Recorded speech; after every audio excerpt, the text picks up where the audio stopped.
Sudarshan news के दर्शकों का मैं पुष्पेंद्र नेगी करता हूं स्वागत आज के इस खास कार्यक्रम IVF आशा के किरण में। हमारे एक्सपर्ट डॉक्टर अनुष्का मदान जी का आइए स्वागत करते हैं हमारे एक्सपर्ट डॉक्टर अनुष्का मदान जी का। नमस्कार मैम। नमस्ते। डॉक्टर अनुष्का मदान एक जाना माना नाम, नोएडा की एक लीडिंग IVF स्पेशलिस्ट जिनके रिसर्च एंड एक्सपीरियंस द्वारा दर्जनों दंपतियों की गोद में नन्हे मुन्नों की किलकारियां गूंज चुकी हैं। कई नामी गिरामी प्राइवेट हॉस्पिटलों में सीनियर विजिटिंग कंसल्टेंट के तौर पर भी डॉक्टर अनुष्का मदान IVF से संबंधित कई केस को डील कर चुकी हैं। पिछले 19 साल का तजुर्बा संजोए डॉक्टर अनुष्का मदान नोएडा में एक लीडिंग IVF सेंटर वृंदा फर्टिलिटी की डायरेक्टर भी हैं। डॉक्टर अनुष्का मदान हर पेशेंट को व्यक्तिगत रूप से काउंसिल करती है। मैम मेरा पहला सवाल आज का एक डॉक्टर से ना होके एक महिला से है। मैं जानना ये चाहूंगा कि इनफर्टिलिटी या निसंतानता असलियत में होता क्या, क्या बीमारी है? इनफर्टिलिटी उसको कहा जाता है जब एक कोई मैरिड कपल जो कि 1 साल से ज़्यादा से मैरिड है और उनका 1 साल से ज़्यादा से अनप्रोटेक्टेड इंटरकोर्स हुआ है और वो एक बच्चे के लिए ट्राई कर रहे हैं और वो वाइफ कंसीव नहीं कर पा रही है, उस चीज़ को ही इनफर्टिलिटी बोला जाता है। ठीक है मैम, ऐसी स्थिति में दंपतियों के बाद क्या क्या ऑप्शन होते हैं?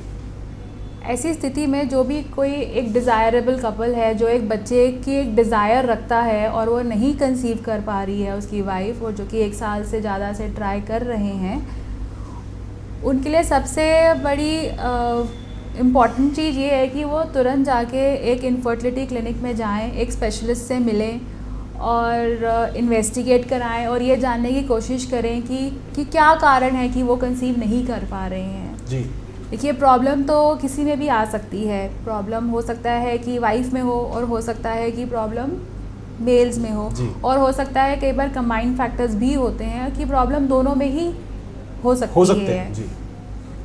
सो प्रॉब्लम कुछ भी हो सकती है। तो ऐसी स्थिति में जब एक कपल आपके पास आता है तो आप उन्हें किस तरीके से काउंसिल करते हैं? स्टेप 1 क्या होता है?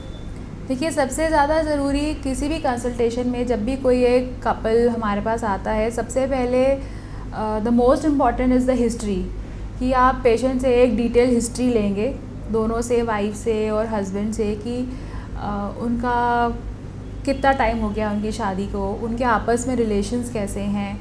फिर डिटेल में वाइफ की हिस्ट्री होती है कि उनको मेंस्ट्रुअल हिस्ट्री कैसी है, उनको पीरियड्स समय पे आ रहे हैं कि नहीं आ रहे हैं। देखिए, एज बहुत इम्पॉर्टेंट है इस पूरे ट्रीटमेंट में, क्योंकि जो IVF का या इनफर्टिलिटी ट्रीटमेंट का जो सक्सेस है वो एज पे बहुत ज़्यादा डिपेंडेंट है। जो यंग पेशेंट्स होते हैं जिनकी 30-32 ईयर्स से कम की उम्र के होते हैं, उनमें IVF या इनफर्टिलिटी ट्रीटमेंट का सक्सेस ज़्यादा है। जबकि कोई कपल या कोई वाइफ 35 ईयर से ज़्यादा आती है तो उनमें थोड़ा सा सक्सेस रेट कम हो जाता है। जी मैम, मेरा अगला क्वेश्चन आपसे ये है, हम जनरली एक टर्म सुनते हैं IVF, किसी भी इनफर्टाइल कपल के लिए ये एक नई टर्म है, उन्हें समझना थोड़ा मुश्किल पड़ता है। तो आप मुझे आसान भाषा में क्या बता पाएंगे, IVF प्रणाली क्या है? देखिए, IVF की अगर हम फुल फॉर्म समझे तो it is in vitro fertilisation. In vitro fertilisation का मतलब है कि जो फर्टिलाइजेशन जो नॉर्मली हमारी बॉडी के अंदर होती है वो हम बाहर कर रहे हैं। इन विट्रो का मतलब बॉडी से बाहर। अब इसमें क्या होता है, इसमें जो वाइफ होती है उसको एग्स बनाने के लिए इंजेक्शंस दिए जाते हैं जो कि 2nd या 3rd डे ऑफ पीरियड से स्टार्ट होते हैं। जो इंजेक्शन होते हैं वो 12 से 13 दिन तक चलते हैं। उसमें मल्टीपल एग्स बनते हैं और before these eggs rupture and when they are mature, उन एग्स को बाहर रिट्रीव कर लिया जाता है। इस प्रोसेस को एग रिट्रीवल या ओवम पिकअप बोला जाता है। उन एग्स को हम निकाल के अपने एम्ब्रियोलॉजिस्ट को देते हैं। उसी समय हस्बैंड अपना सैंपल देते हैं, उसमें से जो गुड क्वालिटी स्पर्म्स होते हैं उनको अलग करके जो वाइफ के एग्स हैं उनके साथ इंसेमिनेट किया जाता है और उनको कल्चर किया जाता है।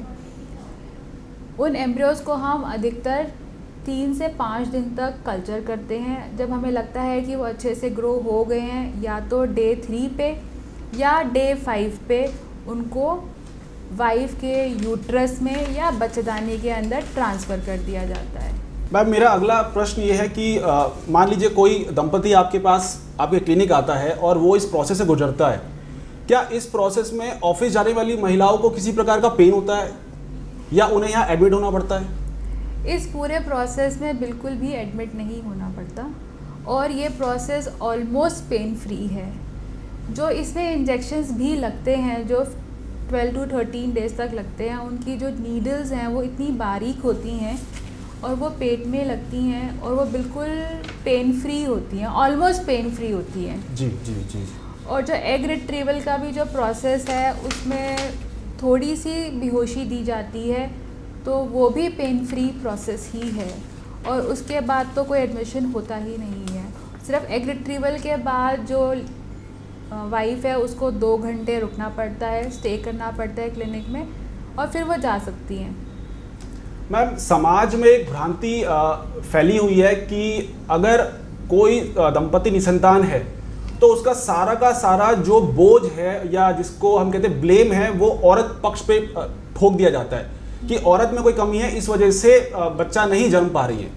क्या मैम इसमें पुरुषों का भी कुछ रोल अदा होता है, कुछ कमियां होती हैं? देखिए ये बहुत पुरानी धारणा है कि अगर कोई इनफर्टाइल कपल है तो उसमें फीमेल में ही कोई दोष है, लेकिन अगर हम आज की बात करें तो more than 50% of the cause is because of male factor. तो आजकल ये देखा गया है कि बिकॉज ऑफ लाइफस्टाइल और बिकॉज ऑफ स्ट्रेस और बिकॉज ऑफ पोल्यूशन और we don't know any other reason कि जो हस्बैंड जो है उनके जो स्पर्म पैरामीटर्स हैं वो उतने ऑप्टिमम नहीं हैं कि वो प्रेगनेंसी नहीं दे पा रहे हैं। And many couples are coming with male infertility, many more than 50% of the couples are coming with male infertility. तो मैम जो ये इनफर्टिलिटी सेंटर्स या क्लिनिक्स होते हैं उनमें मेल का इलाज भी होता है? बिल्कुल होता है, दोनों का ही इलाज होता है। देखिए बच्चा जब बनता है तो वो दोनों से बनता है, फीमेल और मेल दोनों का ठीक होना ज़रूरी है। मैम अगर कोई दंपति आपके पास आता है, इस प्रोसेस के थ्रू गुजरता है, तो कितने समय में ये प्रक्रिया अपना असर दिखाना चालू करती है? इसकी सफलता कितने समय पता लग जाती है? देखिए जैसे हमने आपको पहले बताया कि जो इलाज है ये महीने के दूसरे या तीसरे दिन से शुरू होता है। 12 से 13 दिन इंजेक्शन्स चलते हैं।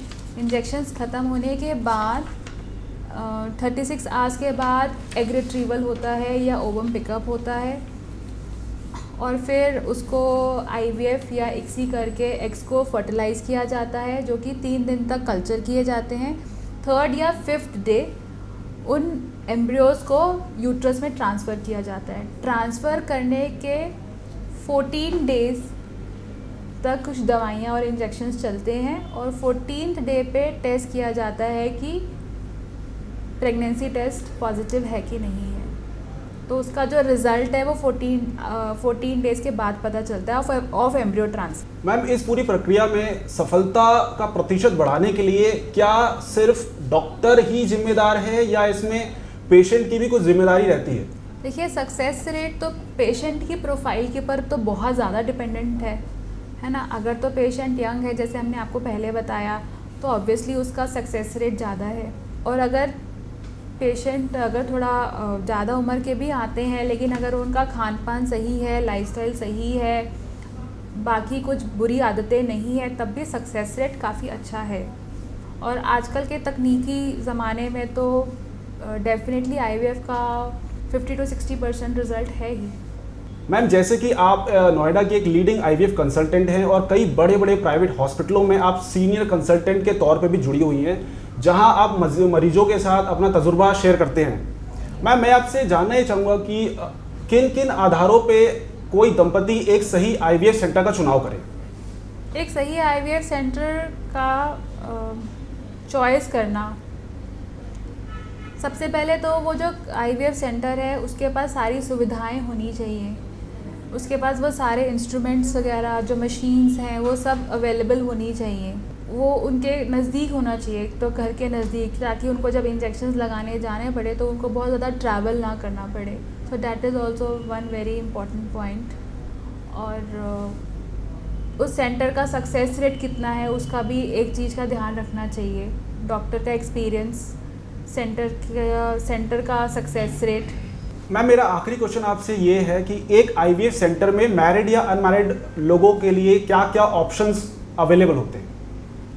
देखिए, IVF सेंटर में हमारे पास 2 ऑप्शंस हैं। अनमैरिड लड़कियां जो अपने करियर में बहुत ज़्यादा इन्वॉल्व हैं या जो बहुत एम्बिशियस हैं, जो लेट मैरिजेस चाह रही हैं, और या वो उनको लगता है कि अभी वो शादी के लिए तैयार नहीं है लेकिन उनकी बायोलॉजिकल क्लॉक तो क्लिक कर ही रही है, तो उसके लिए एक ऑप्शन होती है एग फ्रीजिंग की, कि वो अपने एग फ्रीज़ करा सकती हैं। उसमें भी पीरियड के सेकेंड डे से इंजेक्शंस दिए जाते हैं, एग्स बनाए जाते हैं, एग रिट्रीवल किया जाता है और उन एग को हम फ्रीज़ कर लेते हैं। फिर जब भी उनको लगता है कि उनका अप्रोप्रिएट टाइम आ गया है, जब वो तैयार है प्रेगनेंसी के लिए, तो उन्हीं एग्स को थॉ करके इक्सी के द्वारा उनके पार्टनर के स्पर्म के साथ इक्सी करके एम्ब्रियोज बना के, और then they can go for this treatment. दूसरा ऑप्शन है कि कोई कपल है जो कि मैरिड है लेकिन एल्डरली कपल है जो कि अभी प्रेगनेंसी नहीं चाह रहा है, एल्डरली या नॉन एल्डरली कोई भी कपल हो, लेकिन वो अभी चाहता है कि प्रेगनेंसी अभी हमें नहीं चाहिए, we are not ready to be parents, लेकिन अगेन बायोलॉजिकल क्लॉक तो क्लिक कर ही रही है सबकी, तो उसमें भी ऑप्शन है कि वही कि हम एग रिट्रीवल करके उसी टाइम पे एम्ब्रियोज बना के हम उन एम्ब्रियोज को फ्रीज़ कर सकते हैं, और फिर बाद में जब भी वो चाहें कि अब now we are ready to be parents, तो उन्हीं एम्ब्रियोज को थॉ करके बच्चेदानी में ट्रांसफ़र किया जा सकता है। दोस्तों, आज आपने देखा डॉक्टर अनुष्का मदान, नोएडा की एक लीडिंग IVF स्पेशलिस्ट ने हमारे साथ अपना तजुर्बा साझा किया। हम आपको बता दें, आज एक बहुत खास दिन है।